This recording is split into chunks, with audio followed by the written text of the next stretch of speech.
O vídeo que você está assistindo é um dos vários materiais disponibilizados gratuitamente pelo projeto Espiritizar e que são patrimônio do movimento espírita e da humanidade. Na descrição do vídeo, você encontra a indicação de outros materiais relacionados a este assunto.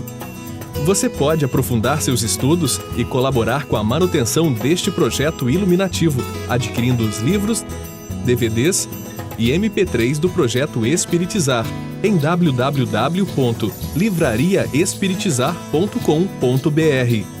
Encontre mais materiais como este e fique por dentro da agenda de palestras e seminários transmitidos ao vivo em www.espiritizar.org.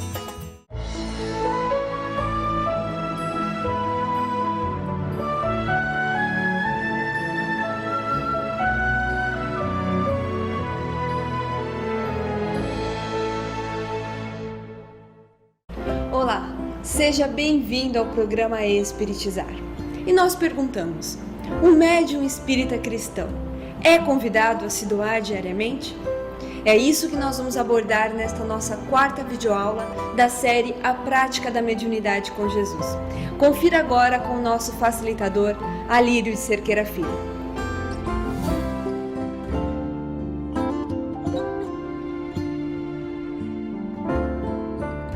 Nós estamos trabalhando a mediunidade com Jesus e nós estamos dentro da mediunidade com Jesus estudando um caminho do aperfeiçoamento interior. Esse caminho em que nós estudamos uma passagem do Evangelho muito significativa que está no Evangelho de Mateus, no capítulo 11, versículos 28 a 30, quando Jesus diz: "Vinde a mim, todos os que estáis aflitos e sobrecarregados, e eu vos aliviarei. Tomai sobre vós o meu jugo, e aprendei comigo, que sou manso e humilde de coração, e encontrareis descanso para a vossa alma. Porque o meu jugo é suave, e o meu fardo é leve." Então, essa passagem que nós estamos estudando, que ela encerra na verdade, um caminho de autoencontro amoroso em 6 etapas. E nós estamos estudando as várias etapas. Hoje nós vamos estudar especificamente a 3ª etapa desse autoencontro amoroso. Então, nesses versículos anotados por Mateus, demonstram as 6 etapas do autoencontro amoroso para que o médium possa modelar Jesus, tornando-o verdadeiramente o caminho da verdade e da vida, o mestre que nos conduz a Deus. Só recordando, a primeira etapa é reconhecer-se em sofrimento, aflito e sobrecarregado, a partir das próprias ações de desamor, rebeldia e orgulho diante da vida, buscando o arrependimento sincero. Segunda etapa, após o reconhecimento da própria incúria pelo arrependimento sincero, ir ao encontro do amor incondicional que Jesus representa, com o objetivo de conseguir alívio ao sofrimento, para que possa se tornar um aprendiz do Mestre. Terceira etapa, tomar a lei de amor, justiça e caridade como diretriz de vida para poder aprender. Quarta etapa, tornar-se efetivamente um aprendiz do Mestre amoroso, brando e humilde de coração.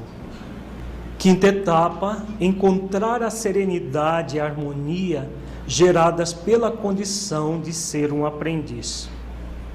Sexta etapa, tornar a própria vida suave e a evolução por meio do aprendizado um fardo leve de ser carregado. Então, como nós falamos, nós vamos nos ater na videoaula de hoje à 3ª etapa, quando Jesus nos convida: tomai sobre vós o meu jugo. Nós já falamos que todas as vezes que nós encontramos um verbo no imperativo, nós estamos diante de um convite. Não um convite qualquer, mas um convite, convocação do Mestre. E Jesus nos convida a tomar o jugo dele. Jugo é uma palavra retirada do cotidiano, na época de Jesus.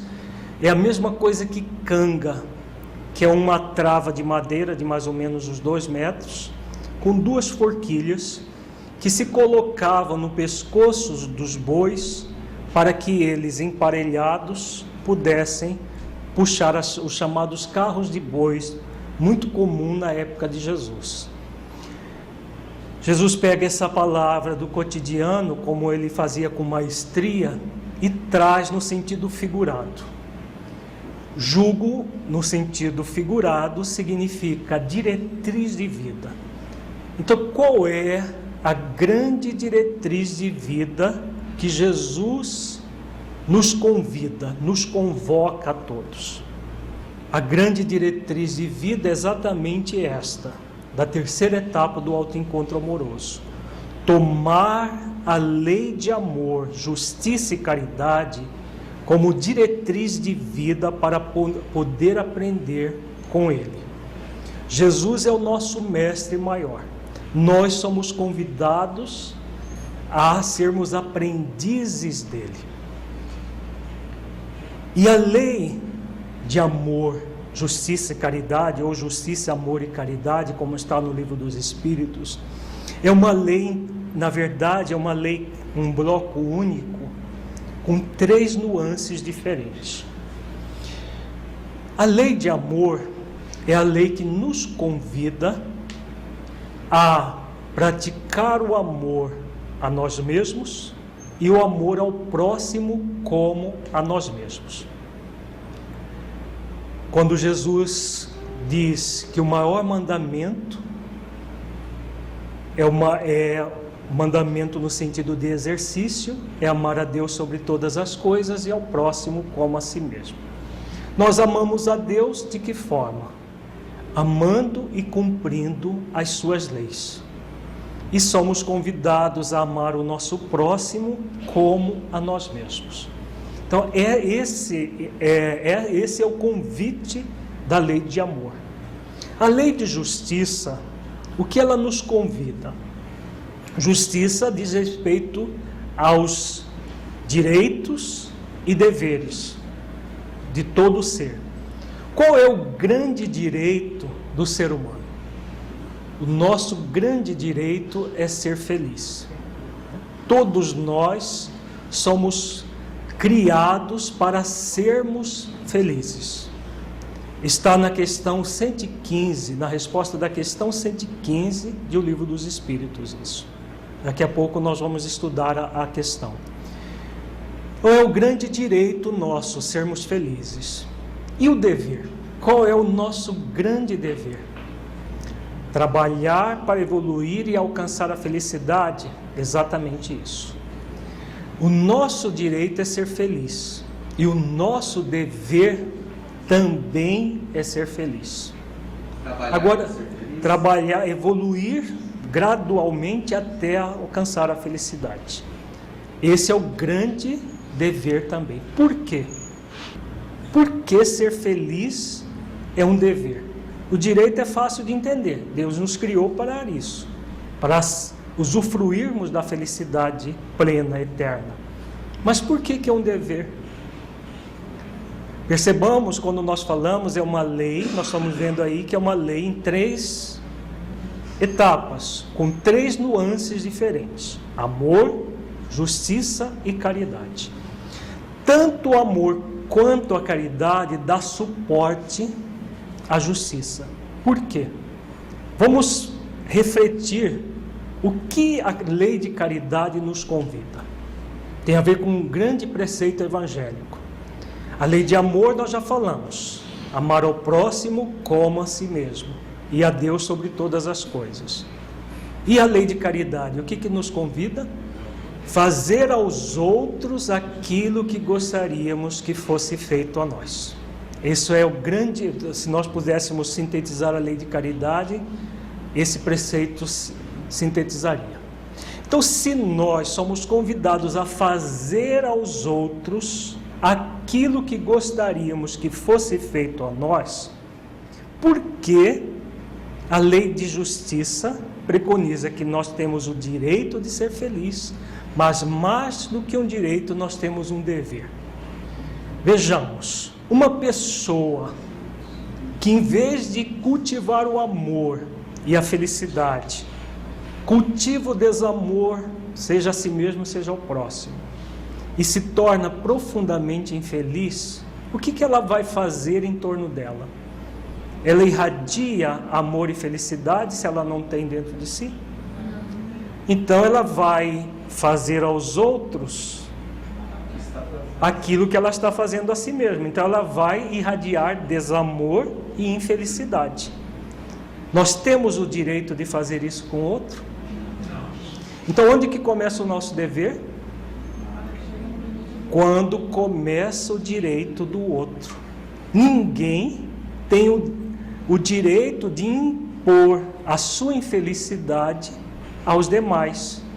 Então, se nós não temos o direito de impor a nossa infelicidade aos demais, porque uma pessoa infeliz, de mal com a vida, ela vai fazer muito mal ao outro, a lei de caridade nos convida a fazer aos outros aquilo que gostaríamos que fosse feito a nós.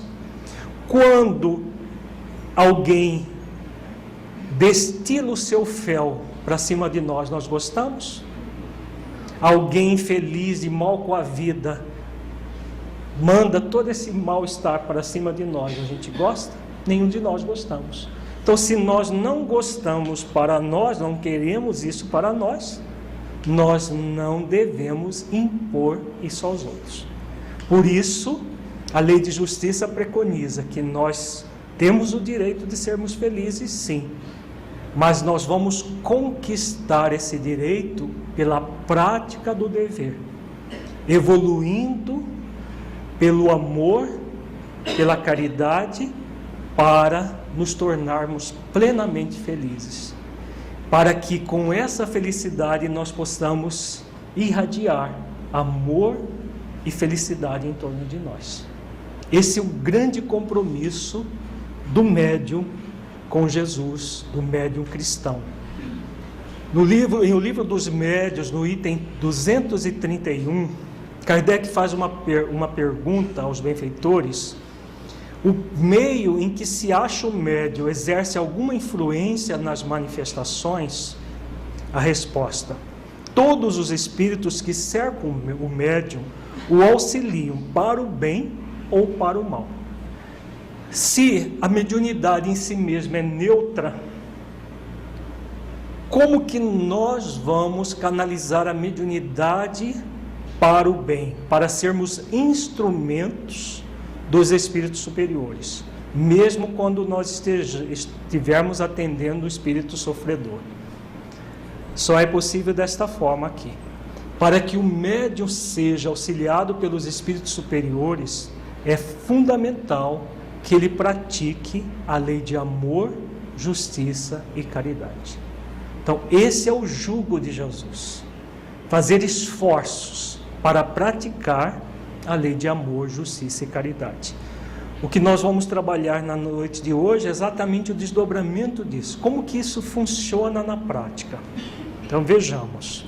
Para que o médium tome o jugo de Jesus, é importante que ele entre no movimento de alegria existencial, aquela que Francisco de Assis, o grande médium da Idade Média, chamava de perfeita alegria.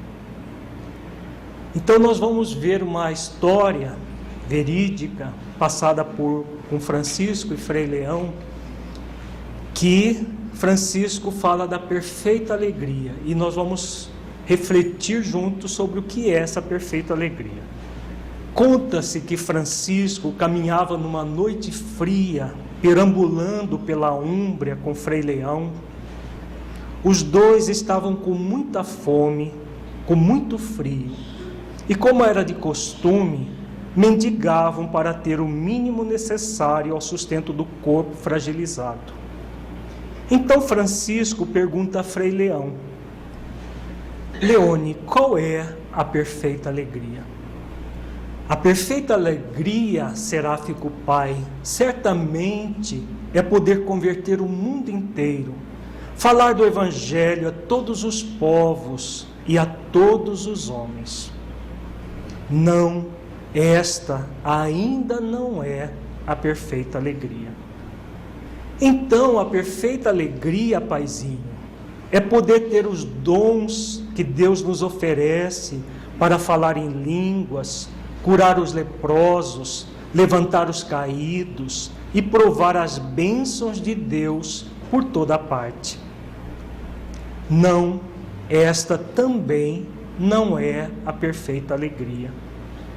Ó Paizinho, certamente então é falarmos de tal forma de Jesus ao coração dos ricos, dos poderosos, de modo que cada criatura se deem as mãos, se unam uns aos outros, peguem os seus pertences, doem aos pobres e se transformem como os pequeninos e cantem, exaltando a vida em glórias mil. Não, esta ainda não é a perfeita alegria. E chorando, Francisco olha para ele em êxtase de amor e aponta aquela casa fechada na noite fria da Úmbria e diz: está vendo aquela casa, Frei Leão?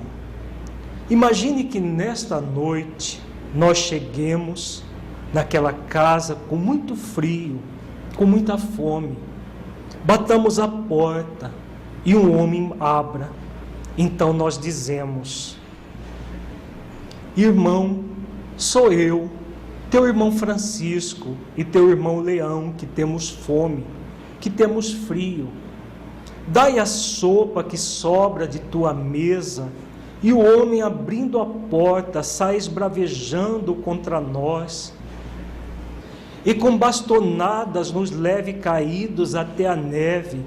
E quando estivermos na neve, com fome, com frio, depois de sermos expulsos pelo homem, e lá estivermos prostrados, olharmos os céus, e num sorriso de profunda gratidão, dissermos: obrigado, Senhor.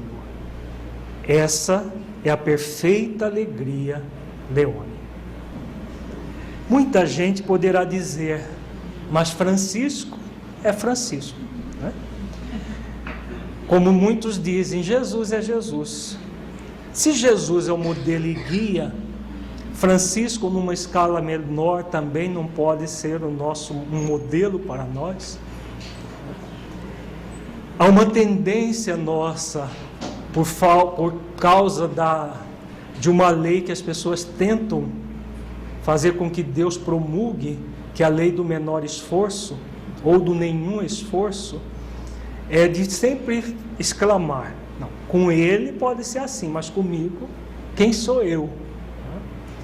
Agora, nós vamos nos modelar em quem? Nós trazemos essas histórias e temos estudado o caso de Paulo, de Judas e de Ivone Pereira, porque são exemplos para serem seguidos, não para que a gente admire e coloque distante de nós. Então vejamos nesse texto o que tem essa história passada com Francisco e Frei Leão, que possamos refletir no âmbito da mediunidade. Nós podemos dizer que é uma profunda entrega da criatura a Deus e a Jesus, que nos religa a Deus, num estado total de conexão, que mesmo numa situação a mais adversa, continua conectada, se entregando amorosamente. É esse o convite dessa situação hipotética que Francisco coloca a Frei Leão.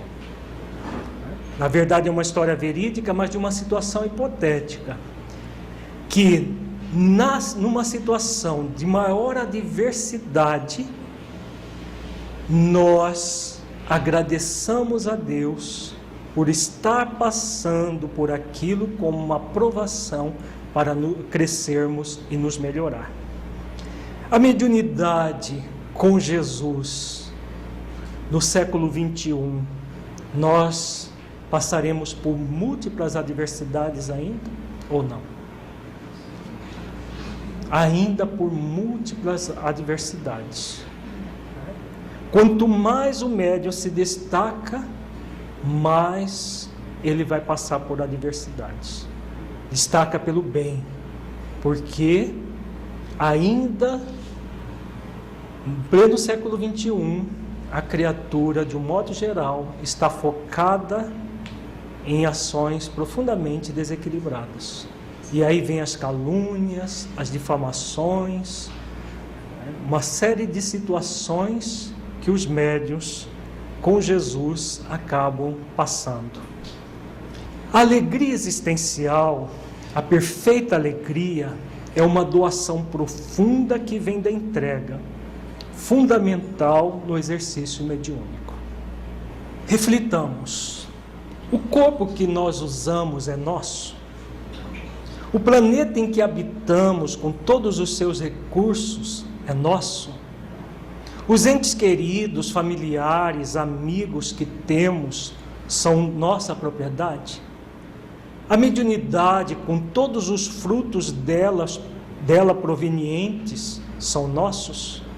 Enfim, tudo que usufruímos é nosso? É, gente? Ou são empréstimos divinos para nós? Todos são empréstimos divinos, né? Então, tudo são empréstimos divinos. Se tudo provém de Deus, que é o Criador de tudo, o que é que poderíamos dar a Deus, que é o dono de tudo?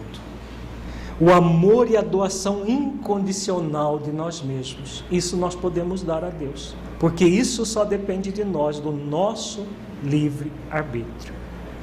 Só o nosso testemunho amoroso de entrega é nosso. Nada mais é nosso.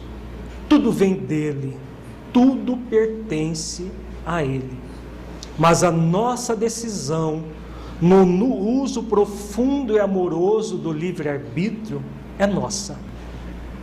Eis a dádiva que podemos oferecer ao Criador da vida, que tem tudo.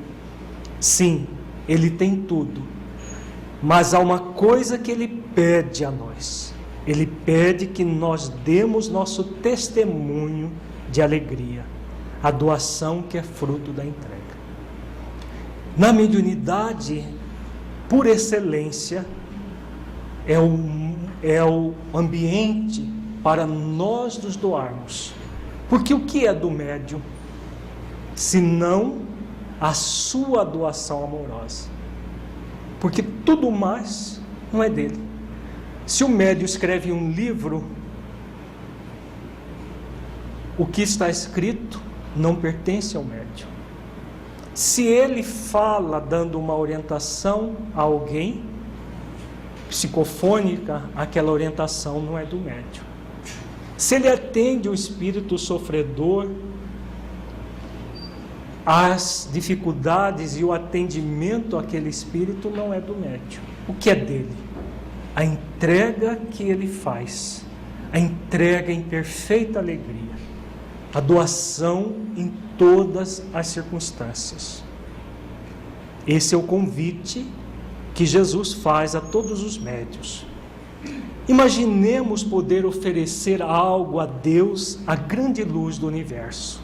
Qual seria a luz que nós médiuns poderíamos oferecer à grande luz? A luz de nossa decisão amorosa de nos entregar com alegria às suas leis sábias e imutáveis, praticando a mediunidade com Jesus, doando a nossa vida incondicionalmente ao Senhor da vida. Então essa é a grande doação que todos os médiuns são convidados a fazer. Entregar-se. Porque o médium é aquele que, diferentemente dos primeiros cristãos que entregavam seus corpos às feras, nos primeiros séculos do cristianismo, dos médiuns da Idade Média, que eram queimados nas fogueiras, como Joana d'Arc, que nós vamos ver a história dela. Hoje, o médium não é convidado mais a dar a sua vida em holocausto, de uma vez só, mas a dar um dia de cada vez, durante muito e muito tempo, dezenas de anos, dar um dia de cada vez.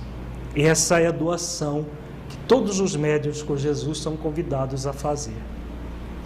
Deus não tolhe o nosso livre-arbítrio, por isso nos aguarda a doação. Quando alcançamos o estágio da perfeita alegria, eis que nós decidimos a nos dar. Quando nós chegamos nessa condição de entrega em qualquer circunstância, eu me dou a ti, eu que já te pertenço, me dou voluntariamente, me entregando com a perfeita alegria. Pode dizer o médium que está disposto a exercitar a sua mediunidade com Jesus. Essa doação incondicional, diária, o tempo todo se doando.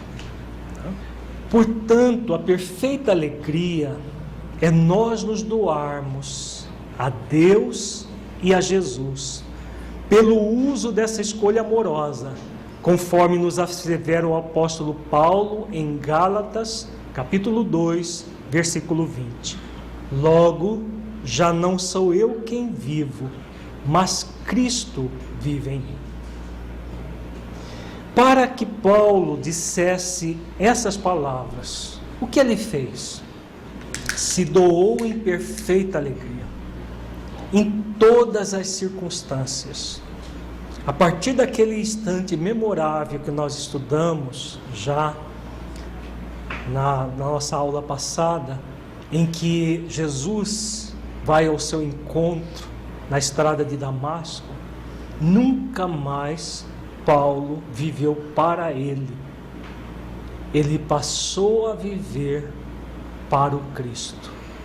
Até esse momento que ele, na epístola aos Gálatas, disse que já não era mais ele que vivia, mas Cristo vive nele. Tal a doação incondicional ao Evangelho de Jesus. Nós somos convidados a também nos doar. Essa é a perfeita alegria essencial que o médium já pode sentir aqui e agora, porque é convidado a sentir a alegria de se sentir pertencente ao universo, por saber e sentir que é filho de Deus num processo de reparação e aprendizado. Nós temos visto que a mediunidade, para a maioria dos médiuns, não é uma missão, mas um resgate de débitos clamorosos do passado, de expiações e provas para a maioria dos médiuns. E o que é do médium? Exatamente a doação em amor. Se ele se doa em perfeita alegria, ele pode alcançar a condição que Ivone Pereira alcançou. Uma ex-suicida que renasce em condições muito difíceis e que transforma a sua mediunidade num mediumato. Transforma a sua mediunidade numa missão. Ela transformou, pelo esforço que fez para domar as suas más inclinações, e se tornou essa grande médium que nós estamos estudando o caso dela. Foi a mesma coisa que Paulo fez, que Chico Xavier fez, que Divaldo Franco tem feito. Então é uma coisa muito importante que nós devemos refletir, porque quando nós olhamos a vida do médium como um todo, principalmente quando eles estão diante dos holofotes, quando eles estão nas páginas de um livro, nós admiramos, mas colocamos distantes de nós. Ah, mas quem sou eu para me comparar com fulano, com Beltrano? Por quê? isso acontece? Exatamente pelo comodismo da nossa parte. Nós não comparamos porque nós não queremos fazer os mesmos esforços que eles fizeram. E aí a gente coloca como se eles fossem especiais. Haveria justiça se eles fossem especiais? Haveria, gente? Não. De forma alguma. Eles se fizeram especiais. Paulo se fez especial. Judas se fez especial depois que caiu em si. Ivone Pereira se fez especial. Eurípides se fez. Chico Xavier se fez. Divaldo Franco tem se feito especial. Mas porque tomaram a decisão de doar-se em perfeita alegria. Nós podemos fazer o mesmo? Ou nós vamos ficar lamentando, mas comigo é diferente?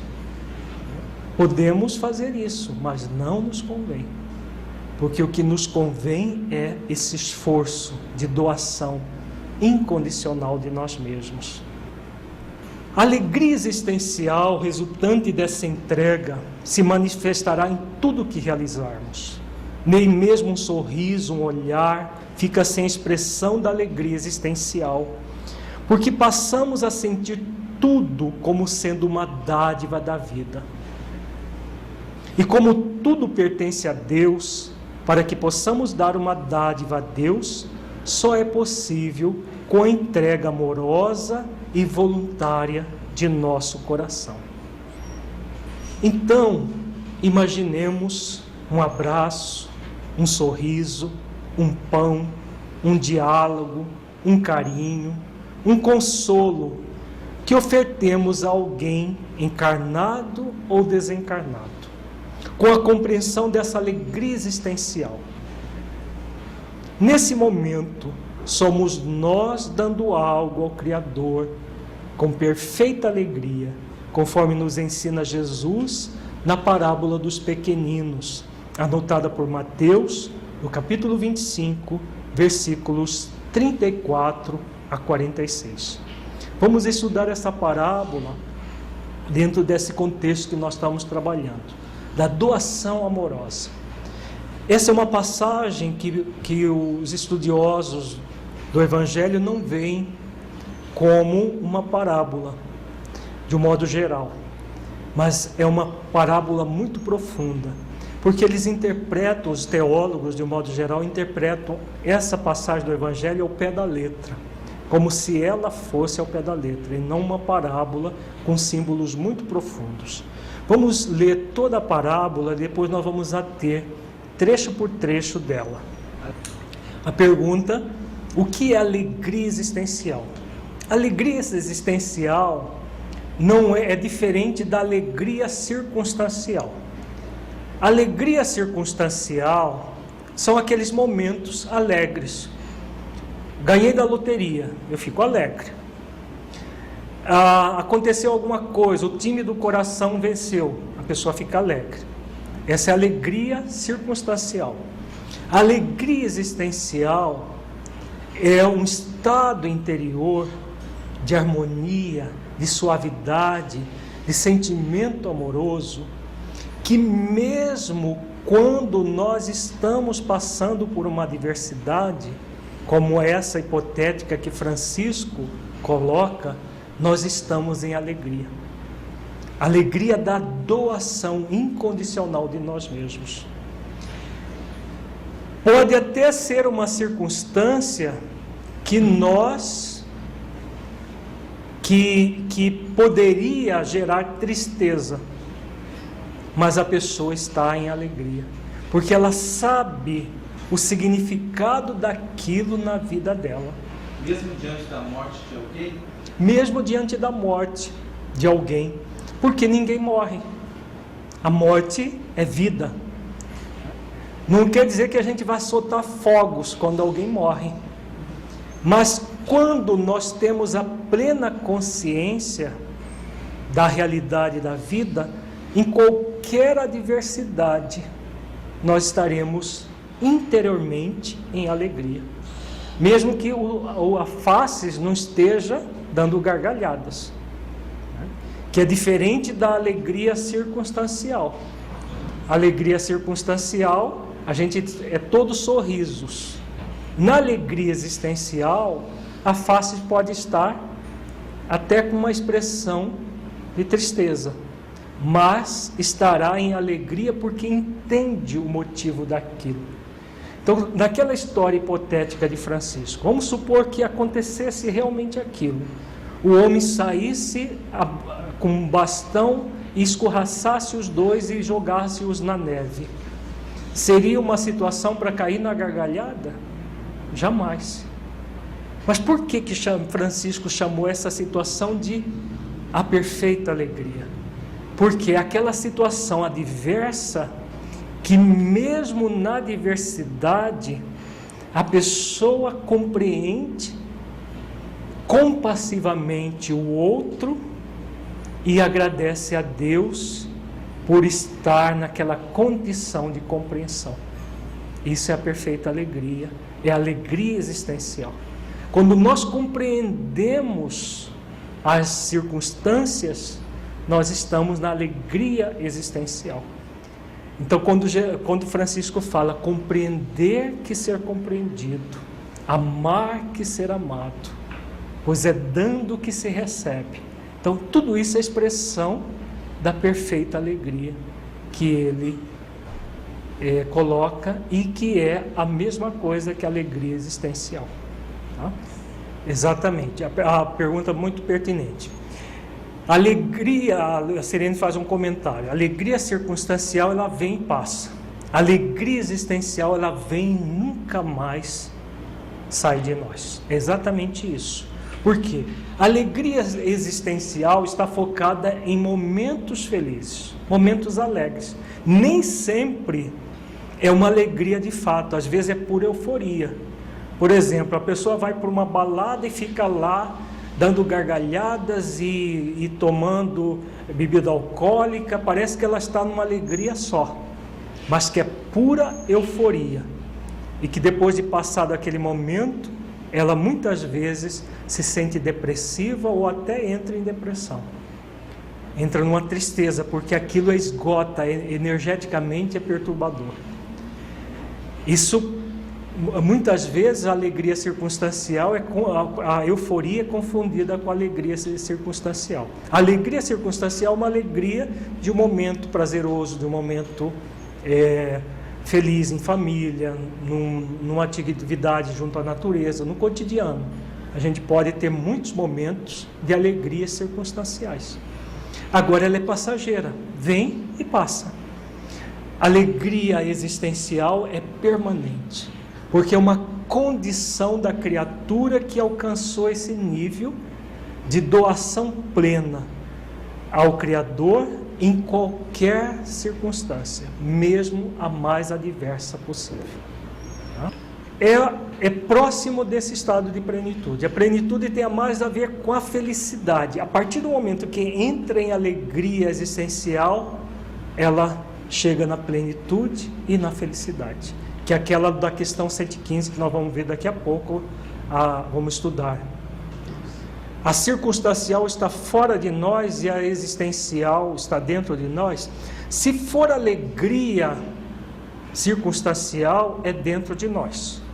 Se for euforia, a causa está fora. Entendeu? A diferença de euforia para alegria, porque a euforia você precisa de um elemento externo para ficar eufórico. Seja bebida alcoólica, seja uma festa, seja uma situação externa.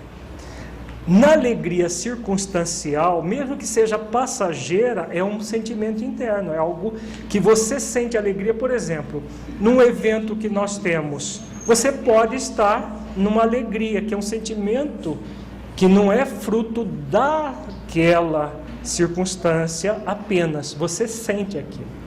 Diferente da euforia, que é uma falsa alegria, que depende de uma coisa externa. Já a alegria existencial, mesmo que a situação não seja agradável, a pessoa está em alegria. Tá? Na alegria circunstancial, a situação externa deve ser sempre agradável. Agora ela sente internamente.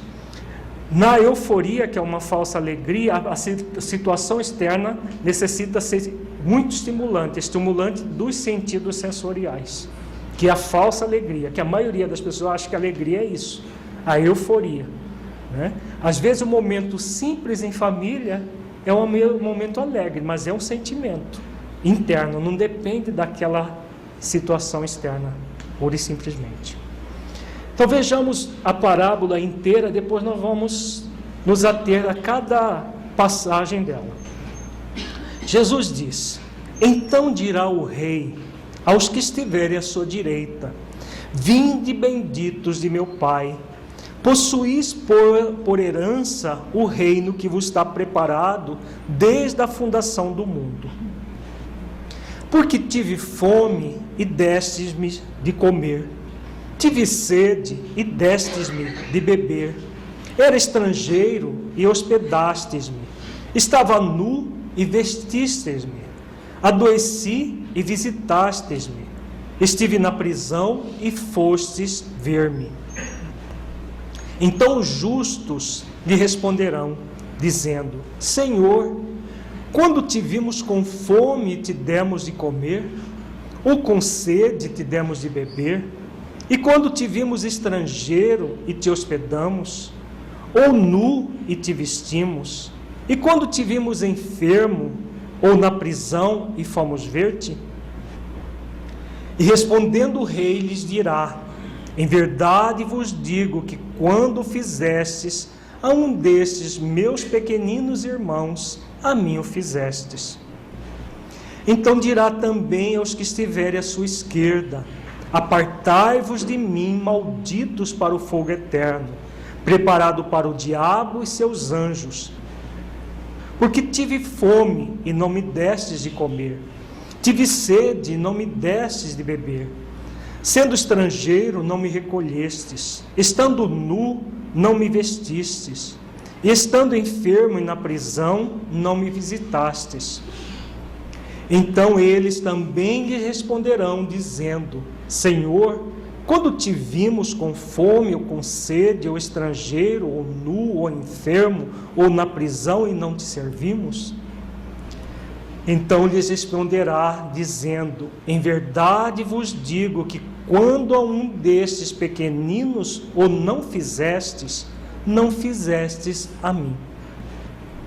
E irão estes para o tormento eterno, mas os justos para a vida eterna. Vejamos agora os símbolos que tem essa parábola. Estudemos esses símbolos e uma abordagem psicológica transpessoal, correlacionando a mediunidade com Jesus. Então vejamos. Primeiro parágrafo da parábola. Jesus diz: então dirá o rei aos que estiverem à sua direita: vinde benditos de meu Pai, possuis por herança o reino que vos está preparado desde a fundação do mundo. Temos aqui vários símbolos importantes, significativos.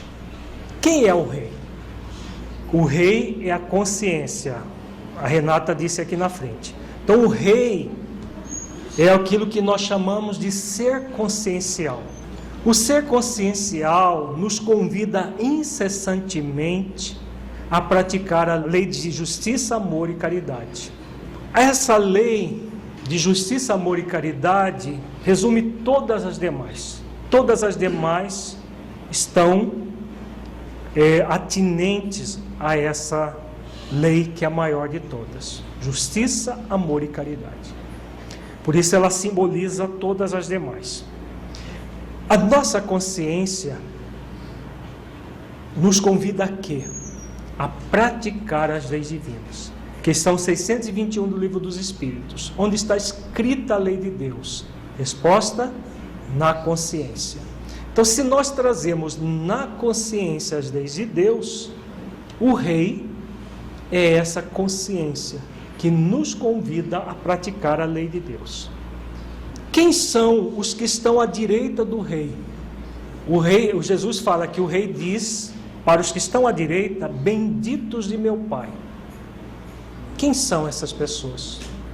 o que tem a consciência tranquila. O que tem a consciência tranquila, até chegar nessa tranquilidade, o que ele fez, Romildo? Esforços para chegar lá. Então significa que a consciência dele está desperta. O símbolo dos que estão à direita do rei, os justos, quando Jesus fala os benditos do Pai, o justo, isto é, os que estão com a consciência desperta, cumprindo a lei de justiça, amor e caridade. Então, quando nós cumprimos a lei de justiça, amor e caridade, nós somos justos, benditos do Pai. Por que benditos? Porque a nossa consciência já despertou e pelo despertar nós amamos e cumprimos as leis divinas. O Afro pergunta, é como se nós estivéssemos num processo equilibrado de direitos e deveres conscienciais, exatamente isso. Porque como nós vimos, a lei de justiça preconiza o quê? O direito a ser feliz e o dever de ser feliz. Para que nós construamos a felicidade, só é possível de que forma? Com a consciência desperta. Sem a consciência desperta, ninguém constrói a própria felicidade. Sem praticar todas as leis divinas, ninguém consegue a felicidade. Por isso que a felicidade é um grande dever. Porque para usufruir dela, que é um direito, nós vamos construí-la, nós vamos desenvolvê-la gradualmente pelo cumprimento de todas as leis divinas. Então, isso que é o ser justo, ser o bendito do Pai, aquele que cumpre as leis divinas naturais. Quem são os que estão à esquerda do rei? Se os que estão à direita são os benditos do Pai, os que estão numa consciência desperta, os que estão à esquerda, quem são? Os que estão na consciência de sono, que ainda não despertaram. Jesus fala que são os malditos. Os malditos, isto é, os que estão em uma consciência de sono e que não cumprem a lei de amor, de justiça, amor e caridade. Jesus diz, então dirá também aos que estiverem à sua esquerda, apartai-vos de mim, malditos. A pessoa, ela traz em si a consciência, mas não ouve os apelos da própria consciência. Se não ouve os apelos da consciência, o que ela faz? Anestesia a consciência e deixa ela dormindo. Todos nós trazemos as leis divinas dentro da nossa consciência, todos sem exceção. Agora, os que estão na consciência desperta utilizam as leis que estão na própria consciência. Os que estão na consciência de sono não utilizam essas leis, permanecem de forma latente. Perfeito. O comentário que o Afro faz é uma pergunta, né? Então, aquele que está numa consciência desperta é aquele que está trabalhando ativamente pela sua felicidade, praticando as leis divinas naturais. Sim, exatamente isso. Aqueles que estão à esquerda, que estão numa consciência de sono, são aqueles que ainda não despertaram para desenvolver a própria felicidade pelo cumprimento das leis divinas naturais. Normalmente eles confundem a felicidade com euforia e buscam a felicidade onde? Fora de si mesmo, nas coisas. Eu só vou ser feliz no dia que eu tiver isso, tiver aquilo, que eu acontecer isso, acontecer aquilo outro, que é pura euforia, não é alegria existencial que vai gerar a felicidade. Então, os que estão na consciência de sono, eles não cumprem as leis, a lei de justiça, amor e caridade, exatamente por quê? Porque eles anestesiam a própria consciência. Então, esse estado não quer dizer que a consciência não exista. Ela existe e às vezes grita na mente da pessoa. mas a pessoa manda que ela se aquiete anestesiando. E muitos anestesiam até com drogas, seja as ilícitas, seja as lícitas compradas em farmácia, para não poder realmente fazer o trabalho que cabe àqueles que despertaram a consciência. O que é o reino que vos está preparado desde a fundação do mundo? Quando Deus cria o princípio inteligente lá no átomo, qual é o reino desse princípio inteligente? Desde o momento da sua criação, é a angelitude. Não é o reino que está nos preparado desde a fundação do mundo, no sentido desde que há a criação? Então é o reino de Deus que Jesus convidava para que nós buscássemos onde? Dentro de nós. Que está destinado desde o momento da nossa criação, lá no átomo primitivo. Que os benfeitores falam, do átomo ao arcanjo, que começou pelo átomo. Começou a sua evolução lá no átomo primitivo, passou pelo mineral, pelo vegetal, pelo animal, pelo hominal e hoje está no angelical. É a destinação de todos nós. Esse é o reino que está preparado desde a fundação do mundo. Nós, no estado que estamos, o que poderíamos trazer esse reino que está nos preparado? A consciência tranquila, geradora da perfeita alegria, daquele que cumpre a lei de justiça, amor e caridade. É possível desenvolver a felicidade relativa aqui e agora para todos nós, gente? Sim. A felicidade plena pertence a quem? Só aos espíritos puros. Os espíritos superiores estão próximos dessa felicidade plena, mas ainda não é plena. Só é plena, totalmente plena, para o espírito puro. O espírito em evolução, que é o nosso caso, podemos ter uma felicidade relativa, fruto dessa consciência tranquila? Perfeitamente. Aqui e agora podemos desenvolver essa condição. A mediunidade é um dos instrumentos. Quando ela é realizada da forma como nós estamos vendo nesse curso com Jesus, ele é um grande instrumento para essa alegria existencial, para essa felicidade relativa, mesmo nas situações mais adversas, como, por exemplo, passou Ivone Pereira.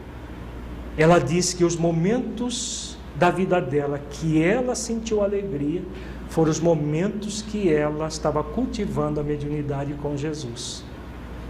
E os outros momentos foram momentos de expiação, no caso da Ivone Pereira. Porque tive fome, destes-me de comer, tive sede, destes-me de beber, era estrangeiro e hospedastes-me, estava nu e vestistes-me, adoeci e visitastes-me, estive na prisão e fostes ver-me. O que representa tudo isso, gente? Tive fome e destes-me de comer, tive sede e destes-me de beber, era estrangeiro, hospedaste-me. Ele está falando de quê? De necessidades humanas. Não são necessidades humanas? Necessidades humanas que todos trazemos, em maior ou menor intensidade, tanto os encarnados quanto os desencarnados. Jesus não está falando aqui de comida que se põe na boca e se come. Ele não está falando de água, H2O. Ele está falando de necessidades profundas do ser humano, carências humanas, que existe só no encarnado. O desencarnado também traz essas carências. Quando o médium é convidado a atender um desencarnado que não sabe que desencarnou, ele não é um estrangeiro? que o médium vai e hospeda. Quanto espírito não sabe que desencarnaram? Ele não é estrangeiro no mundo espiritual? Não se sente assim?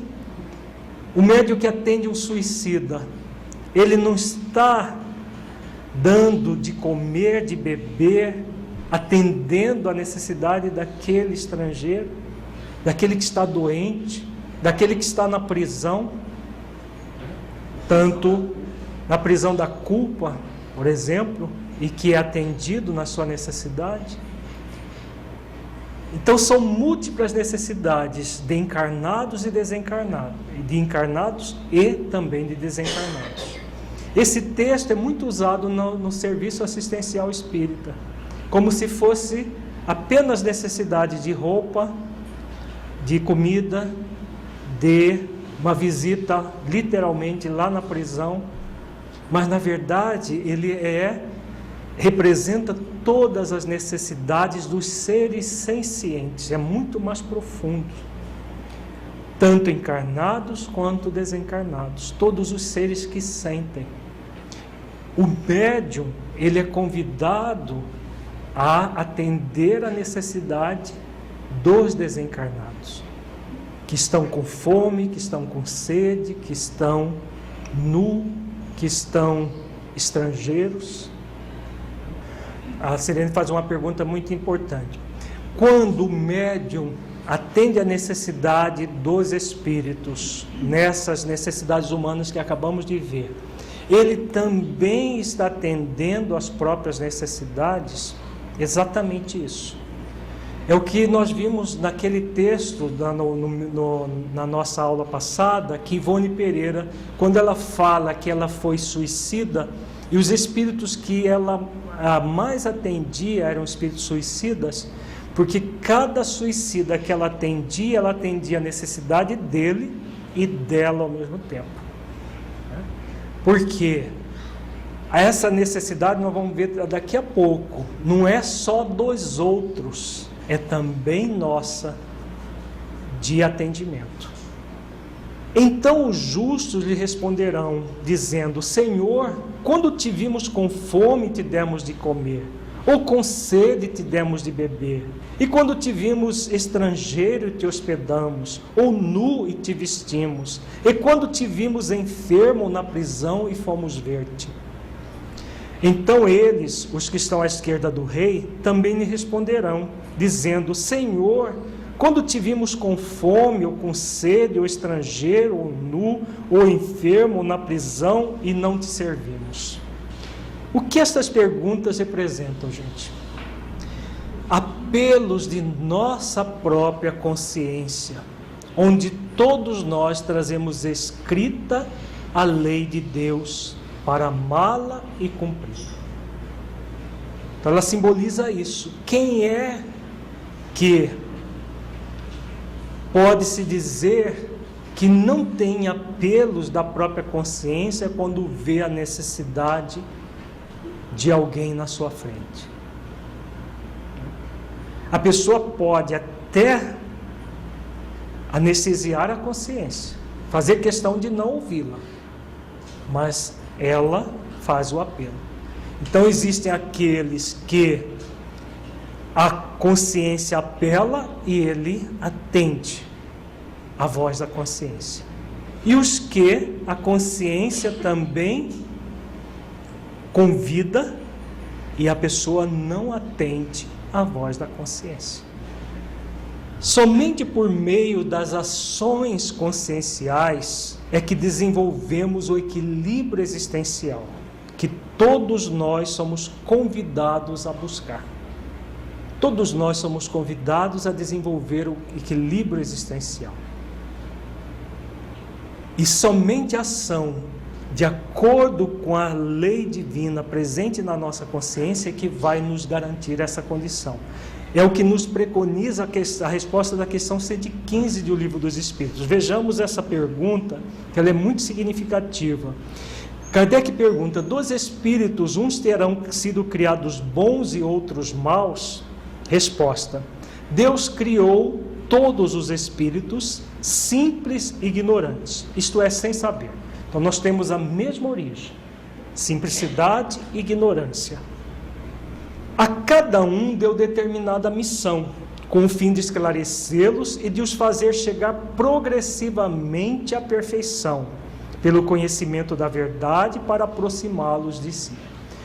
Então nós somos criados simples e ignorantes e temos uma missão. Que missão é essa? Alcançar a perfeição, pela busca da sabedoria, que nós vamos chegar através da verdade, para nos aproximar de Deus, nos tornarmos espíritos puros, unificados com Deus. Quando Jesus ensina, eu e o Pai somos um. Então nós vamos nos unificar no sentido de que não é difundir em Deus como muitos pensam, mas unificado no sentido de que as leis divinas já estão plenas na nossa consciência. Plenas, amadas e vivenciadas plenamente. Isso só é condição do espírito puro. Aí os benfeitores dizem, nesta perfeição é que eles encontram a pura e eterna felicidade, direito e dever de se tornar feliz. A pura e eterna felicidade é uma destinação para todos nós. Agora ele vai alcançar isso de que forma? Passando pelas provas que Deus lhes impõe, é que os espíritos adquirem aquele conhecimento. Uns aceitam submissos essas provas e chegam mais depressa à meta que lhes foi assinada. Onde está assinada essa meta? Na nossa própria consciência. Então nós temos a meta. Se aceitamos submissos, significa que nós estamos à esquerda ou à direita do rei? À direita do rei. Outros só a suportam murmurando, blasfemando contra a providência divina. E pela falta em que desse modo incorrem, permanecem afastados da perfeição e da prometida felicidade. São os que estão à esquerda do rei em consciência de sono. Até que desperte, porque ninguém vai ficar para sempre afastado dessa felicidade. Mas a pessoa vai levar mais tempo para chegar lá. Quando murmura, quando não quer amar e respeitar as leis divinas presentes na própria consciência. Muitos dão a desculpa quando são reencarnacionistas, que tem todo o tempo para sim. Muitos, de uma forma simplista, dizem, mas eu tenho toda a eternidade, o que eu não fizer agora eu faço na encarnação que vem. É uma verdade sofismada, porque é verdade sim, mas nós não estamos aqui para cruzar os braços e esperar a próxima existência. Nós estamos aqui para dar o melhor que nós podemos aqui agora. É claro que nós não vamos evoluir tudo o que temos numa única existência, que temos a evoluir. Agora vamos realizar uma ação de cada vez, mas sempre realizar a ação. Esse é o convite. Podemos murmurar e não realizar e deixar para a próxima, sim. Só que a próxima com certeza vai ser muito mais difícil do que esta. E respondendo o rei lhes dirá, em verdade vos digo que quando o fizeste a um desses meus pequeninos irmãos, a mim o fizestes. Então lhes responderá dizendo, em verdade vos digo que quando a um desses pequeninos o não fizestes, não o fizestes a mim. Então aqui Jesus está falando dos que estão à direita e dos que estão à esquerda. Os que estão à direita fizeram a vontade do rei. Os que estão à esquerda não fizeram a vontade do rei, doando aos seus pequeninos irmãos. Quem são os pequeninos irmãos do rei, gente? Aí que entra duas questões importantíssimas. Em uma visão psicológica transpessoal, são de dois tipos os pequeninos irmãos do rei. Vejamos quais são os irmãos do rei. Primeiro, as necessidades do chamado ego, o eu menor. O ego que todos nós trazemos, traz necessidades de ser alimentado, descedentado, vestido, curado, etc. para ser transmutado e transformado na luz essencial. O ser humano, ele é composto de essência e ego, self e ego, o lado luz e o lado sombra. O lado sombra, que é o ego, ele necessita o quê? Ser iluminado pelo lado luz. E isso que é dar a si mesmo aquilo que nós estamos necessitados. Aplacar a sede do ego, aplacar a fome do ego. Então, voltando àquela questão, quando Ivone Pereira fala que ela atendia de preferência suicidas, por quê? O que ela trazia em si mesma?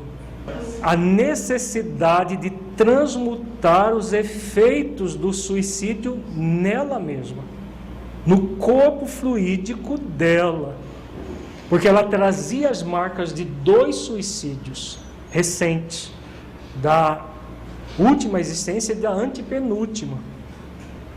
Então, o ego, o que ele estava precisando, no caso da Ivone?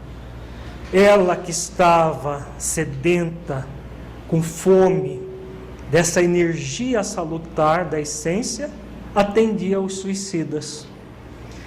2 coisas ao mesmo tempo. Atendia a necessidade dela, enquanto energia egóica a ser transmutada, energias deletérias a ser transmutada por energias salutares da própria essência. Então ela atendia essa necessidade. E atendia também outra necessidade. Então vejamos, a lei de justiça somente será cumprida com o suporte da lei de amor, que nos convida a amar a nós mesmos e ao próximo como a nós mesmos, para usufruirmos do direito de ser feliz. Tem como nós sermos felizes plenamente, deixando na retaguarda uma série de problemas realizados? Então, quando o médium é convidado numa situação, por exemplo, dessa da Ivone Pereira, de atender a necessidade do suicida, porque ela se atende junto com ele, o que ela está fazendo? Ela está praticando a lei de amor, amando a si mesma em primeiro lugar, para ressignificar as energias deletérias que traz em si mesmo. Todos nós médiuns temos esse compromisso conosco, e é no trabalho do bem que nós realizamos isso na nossa vida. Isso somente poderá ser conquistado por meio das ações conscienciais, quando nós fazemos esforços para cumprir a lei de amor, justiça e caridade. Quais são os outros irmãos do rei? Em primeiro lugar, são as nossas próprias necessidades. Os outros pequeninos irmãos do rei, quem são? Todos os seres sencientes, né? Vejamos aqui. As necessidades de todos os seres sencientes, tanto da dimensão física quanto da dimensão espiritual. Seres sencientes são seres que sentem, que têm sensibilidade. A natureza também, nós temos seres sencientes. Nós somos seres humanos sencientes. No corpo, existem os seres humanos sencientes fora do corpo, que são os espíritos desencarnados. Muitos deles com fome, com sede, como nós vimos. E quando nós atendemos a necessidade deles, estamos fazendo exercício de amar o próximo como a si mesmo. E também qual outro exercício que nós estamos fazendo? Fazer aos outros aquilo que gostaríamos que fosse feito a nós.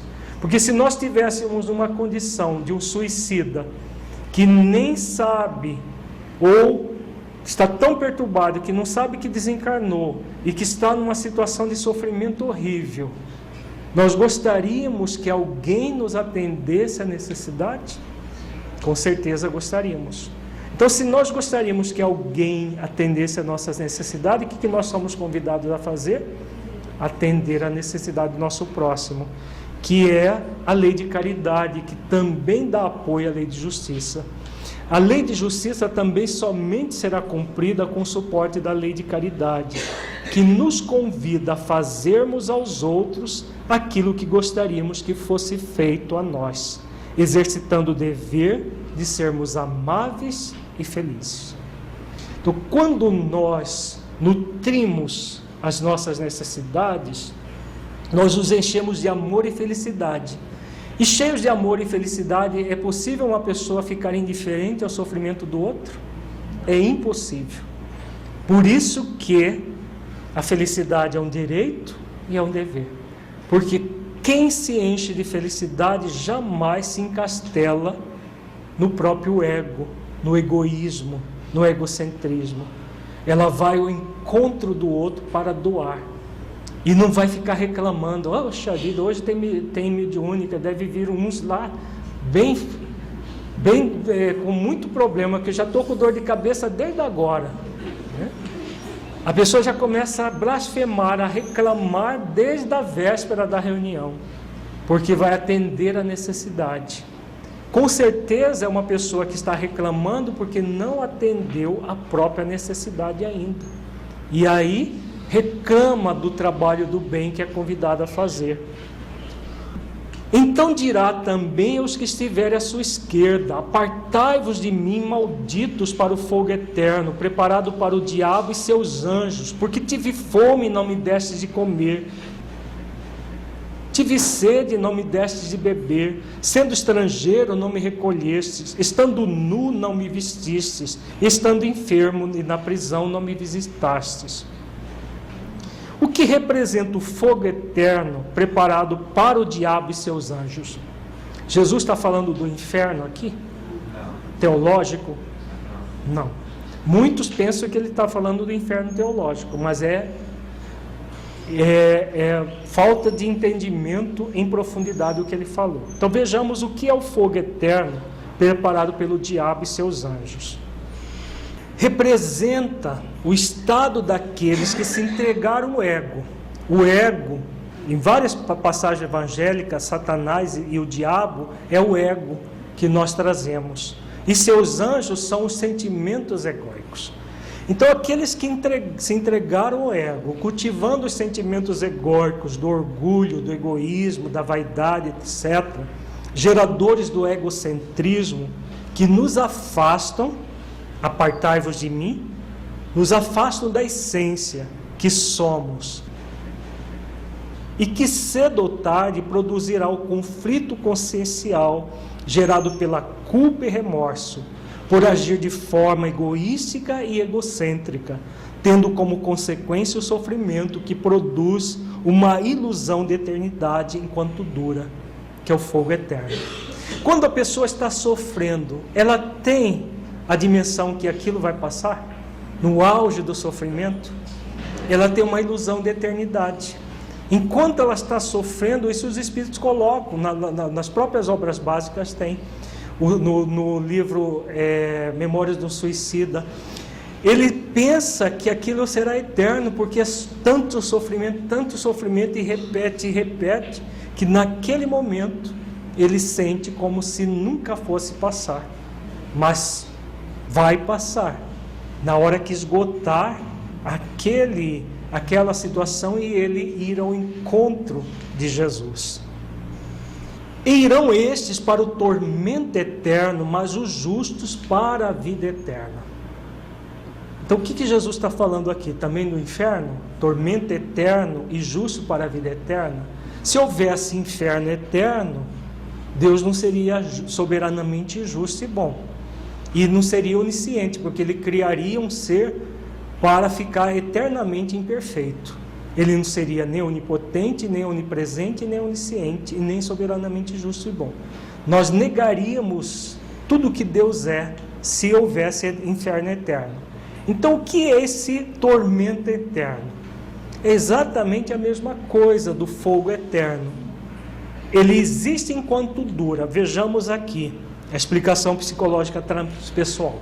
Enquanto a criatura não se assumir uma aprendiz da vida, filha de Deus, tentando afrontar a lei de justiça, amor e caridade, ela fica num tormento eterno, enquanto durar essa rebeldia frente às leis divinas, produzindo muito sofrimento, que cedo ou tarde a convidará a praticar a lei de justiça, amor e caridade, para que, justificada pela própria consciência, entre na vida eterna de amor e felicidade, a perfeita alegria de Francisco de Assis, destinação de todos nós desde sempre, que é o reino que vos está preparado desde a fundação do mundo. Então, a nossa destinação, nós vimos lá no Livro dos Espíritos, é a pura e eterna felicidade. Agora, se nós blasfemamos, o que vai acontecer? Nós vamos chegar lá muito mais lentamente. Enquanto isso, nós passaremos por situações de sofrimento que nós vamos acreditar que é eterno, enquanto dura aquela blasfêmia, enquanto dura o movimento do murmúrio, aquele sofrimento é eterno. Tá? Só que eterno dentro de uma situação relativa. Na hora que a pessoa desperta para a condição de filha de Deus, aprendiz da vida, tudo isso passa, porque a destinação, desde a fundação do mundo, é a felicidade. Portanto, quando chega alguém que pede o nosso carinho, o nosso amor, a nossa consideração, o nosso respeito profundo, e nós nos doamos em amor com a perfeita alegria, é a presença de Deus abrindo os braços a nós, dizendo silenciosamente: filho, aceito a tua dádiva. E nós ofertamos a dádiva que é a única que podemos ofertar àquele que é o sol de todos nós, o Senhor de tudo. Numa outra passagem do Evangelho, Jesus expressa a adoração geradora da perfeita alegria. É uma passagem muito bonita também, está em Lucas capítulo 8, versículos 43 a 46. E uma mulher que tinha um fluxo de sangue havia 12 anos e gastara com os médicos todos os seus haveres, e por nenhum pudera ser curada, e chegando por detrás dele, tocou na orla de sua veste, e logo estancou o fluxo do seu sangue. E disse Jesus: quem é que me tocou? E negando todos, disse Pedro, os que estavam com ele: mestre, a multidão te aperta e te oprime, e dizes: quem é que me tocou? E disse Jesus: alguém me tocou, porque bem conheci que de mim saiu virtude. Jesus é o nosso modelo e guia, e nessa passagem ele nos chama a atenção de que dele saiu virtude. Então, qual é o significado de sair virtude? Quando é que de nós sai virtude nesse convite de modelar o Mestre? Quando nós nos doamos, nos entregamos em perfeita alegria, e essa virtude é a doação que cura, que ama, que ampara, que consola. Esse é o convite para todos os médiuns com Jesus, todos os médiuns cristãos. Portanto, qual é o sinal que demonstra que estamos verdadeiramente sentindo a perfeita alegria que ensina Francisco de Assis, tomando verdadeiramente o jugo de Jesus? Quando de nós sai virtude, quando nós nos entregamos em perfeita alegria. Quando nós sentimos esse pertencimento, essa sintonia com Deus, é a perfeita alegria, conforme também ensina Paulo de Tarso, em 1 Coríntios, capítulo 3, versículo 9. Porque de Deus somos cooperadores, lavoura de Deus, edifício de Deus sois vós. Nós somos convidados a sermos cooperadores, co-criadores com Deus. Isso só é possível na doação em perfeita alegria. Em 2 Coríntios, capítulo 5, versículo 20, ele diz: de sorte que somos embaixadores em nome do Cristo, como se Deus exortasse por nosso intermédio. Nós somos convidados a ser embaixadores de Jesus. O embaixador é aquele que representa aquele que é o Senhor. Para sermos embaixadores do Cristo, só é possível uma doação incondicional de nós mesmos. Sermos cooperadores de Deus e embaixadores do Cristo é a perfeita alegria de Francisco de Assis, que todos os médiuns são convidados a desenvolver para realmente praticar a sua mediunidade com Jesus. Nós vamos rapidamente ver uma passagem da história de Joana de Cusa, que é alguém que se doou em perfeita alegria a Deus e a Jesus. É um texto que está no livro Boa Nova, de Humberto de Campos, e ele fala por si mesmo. Nós vamos ler a história dela e depois nós vamos só fazer pequenos comentários. Está no livro Boa Nova, de Humberto de Campos, no capítulo 15, intitulado Joana de Cusa. Entre a multidão que invariavelmente acompanhava Jesus nas pregações do lago, achava-se sempre uma mulher de rara dedicação e nobre caráter, das mais altamente colocadas na sociedade de Cafarnaum. Tratava-se de Joana, consorte de Cusa, intendente de Antipas, na cidade onde se conjugavam interesses vitais de comerciantes e de pescadores.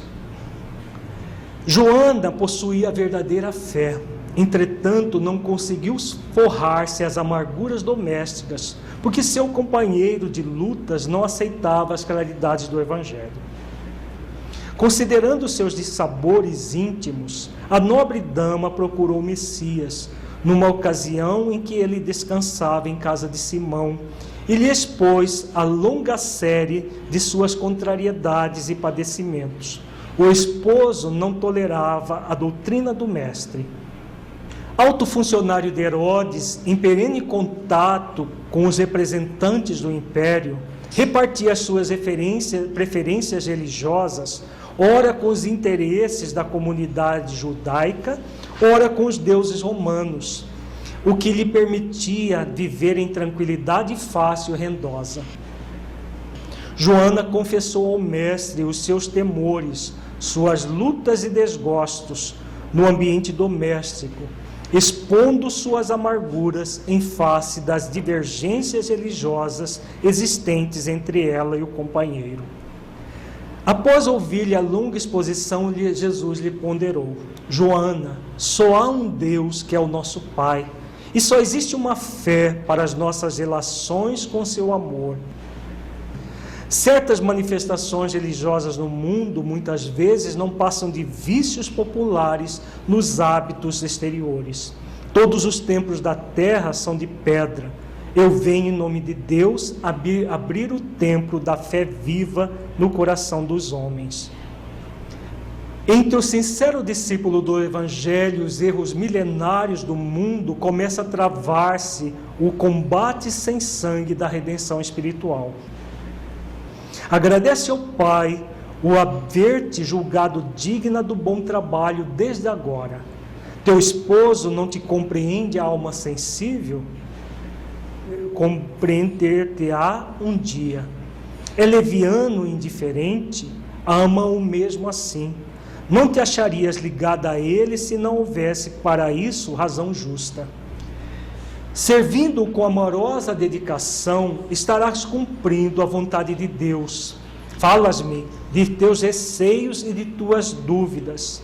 Deves, pelo Evangelho, amá-lo ainda mais. Os sãos não precisam de médico. Além disso, não poderemos colher uvas nos abrolhos, mas podemos amanhar o solo que produziu cardos envenenados, a fim de cultivarmos nele mesmo a videira maravilhosa do amor e da vida. Vai, filha, sê fiel. Desde esse dia memorável para a sua existência, a mulher de Cusa experimentou na alma a claridade constante de uma resignação, sempre pronta ao bom trabalho e sempre ativa para a compreensão de Deus, como se o ensinamento do Mestre estivesse agora gravado indelevelmente em sua alma. Considerou que antes de ser esposa na terra, já era filha daquele Pai que do céu lhe conhecia a generosidade e os sacrifícios. Seu espírito divisou em todos os labores de uma luz sagrada e oculta. Procurou esquecer todas as características inferiores do companheiro para observar somente o que possuía ele de bom, desenvolvendo nas menores oportunidades o embrião vacilante de suas virtudes eternas. Mais tarde, o céu lhe enviou um filhinho, que veio duplicar os seus trabalhos. Ela, porém, sem olvidar as recomendações de fidelidade que Jesus lhe havia feito, transformava suas dores num hino de triunfo silencioso em cada dia. Os anos passaram e o esforço perseverante lhe multiplicou os bens da fé, na marcha laboriosa do conhecimento e da vida. As perseguições políticas desabaram sobre a existência do seu companheiro. Joana, contudo, se mantinha firme. Torturado pelas ideias odiosas de vingança, pelas dívidas insolváveis, pelas vaidades feridas, pelas moléstias que lhe verminaram o corpo, o ex-intendente de Antipas voltou ao plano espiritual numa noite de sombras tempestuosas. Sua esposa, todavia, suportou os dissabores mais amargos, fiel aos seus ideais divinos edificados na confiança sincera. Premida pelas necessidades mais duras, a nobre dama de Cafarnaum procurou trabalho para se manter com o filhinho que Deus lhe confiara. No ano 68, quando as perseguições ao cristianismo iam intensas, vamos encontrar num dos espetáculos sucessivos do círculo uma velha discípula do Senhor, amarrada ao poste do martírio, ao lado de um homem novo que era seu filho. Ante o vozerio do povo foram ordenadas as primeiras flagelações. Abjura, exclama um executor das ordens imperiais, de olhar cruel e sombrio. Mas a antiga discípula do Senhor contempla o céu sem uma palavra de negação ou de queixa. Então o açoite vibra sobre o rapaz seminu que exclama entre lágrimas: repudia Jesus, minha mãe. Não vês que nos perdemos? Abjura por mim que sou teu filho. Pela primeira vez, dos olhos da Marte corre a fonte abundante das lágrimas. As rogativas do filho são espadas de angústia que lhe retalham o coração. Abjura, abjura. Joana ouve aqueles gritos recordando a existência inteira. O lar risonho e festivo, as horas de ventura, os desgostos domésticos, as emoções maternais, os fracassos do esposo, sua desesperação e sua morte, a viuvez, a desolação e as necessidades mais duras. Em seguida, ante os apelos desesperados do filhinho, recordou que Maria também fora mãe, e vendo o seu Jesus crucificado no madeiro da infâmia, soubera conformar-se com os desígnios divinos. Acima de todas as recordações, com a alegria suprema de sua vida, pareceu-lhe ouvir ainda o mestre em casa de Pedro a lhe dizer: vai, filha, sê fiel. Então, possuída de força sobre-humana, a viúva de Cusa contemplou a primeira vítima ensanguentada e, fixando no jovem um olhar profundo e inexprimível na sua dor e na sua ternura, exclamou firmemente: cala-te, meu filho. Jesus era puro e não desdenhou o sacrifício. Saibamos sofrer na hora dolorosa, porque acima de todas as felicidades transitórias do mundo, é preciso ser fiel a Deus. A esse tempo, com os aplausos delirantes do povo, os verdugos incendiavam em derredor achas de lenha embebidas em resina inflamável. Em poucos instantes, as labaredas lamberam-lhe o corpo envelhecido. Joana de Cusa contemplou com serenidade a massa do povo, que lhe não entendia o sacrifício. Os gemidos de dor lhe morriam abafados no peito opresso. Os algozes da Marte cercaram-lhe de impropérios a fogueira. O teu Cristo soube apenas ensinar-te a morrer? perguntou um dos verdugos. A velha discípula, concentrando a sua capacidade de resistência, teve ainda forças para murmurar: não apenas a morrer, mas também a vos amar. Nesse instante, sentiu que a mão consoladora do Mestre lhe tocava suavemente os ombros. Ele escutou a voz carinhosa e inesquecível: Joana, tem bom ânimo, eu aqui estou. Quando nós vemos histórias como a de Joana de Cusa e outros mais que morreram nas fogueiras dos circos romanos, Lívia, que morreu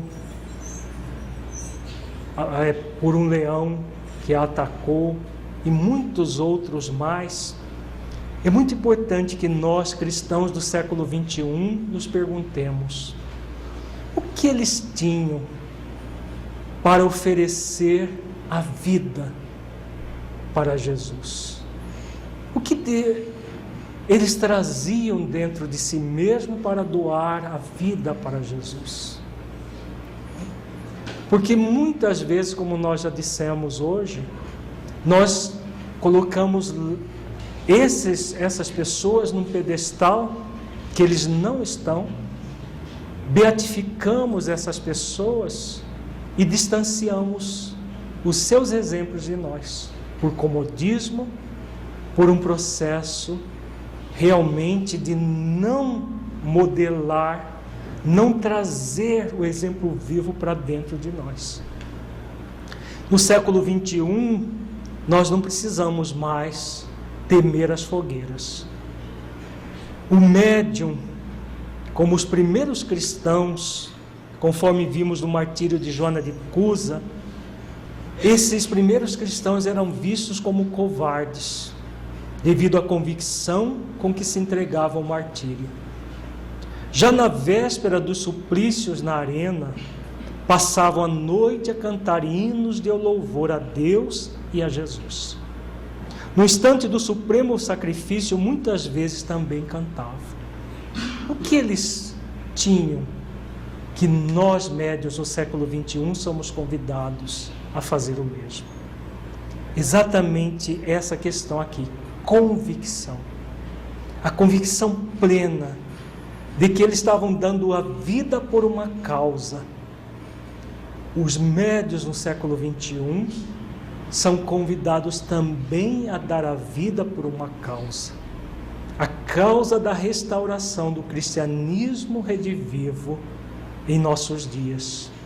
Não dar a vida do corpo, mas dar a vida da alma em perfeita alegria.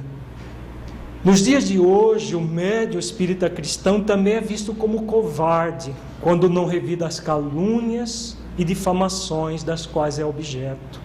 Quando se mantém fiel a Jesus e a Kardec, cantando silenciosamente, com o próprio exemplo, hosanas ao Criador. Modernamente, o médium espírita cristão já não precisa entregar o seu corpo para ser devorado pelas feras, ou para ser queimado nas fogueiras, como nos primeiros tempos do cristianismo e na Idade Média.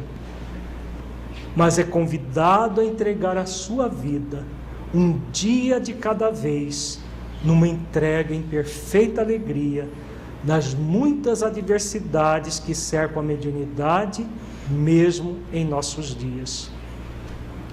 O médium espírita cristão é convidado a se doar diariamente, tomando o jugo de Jesus, como fizeram com muito amor médiuns contemporâneos como Eurípides Barçanufo, Ivone Amaral Pereira, Francisco Cândido Xavier e muitos outros desconhecidos. E como tem feito Divaldo Pereira Franco, que doaram-se e doam-se em perfeita alegria, cantando hosanas diárias ao Criador, como faziam os primeiros cristãos em pleno circo romano. Minha vida não é minha, é do céu que me abençoa, é da luz que me ilumina. Minha vida não é minha. Muita paz a todos. Muito obrigada pela sua companhia. Acesse o nosso site e aprofunde ainda mais os seus estudos. www.espiritizar.org. Nos encontramos em nossa próxima videoaula.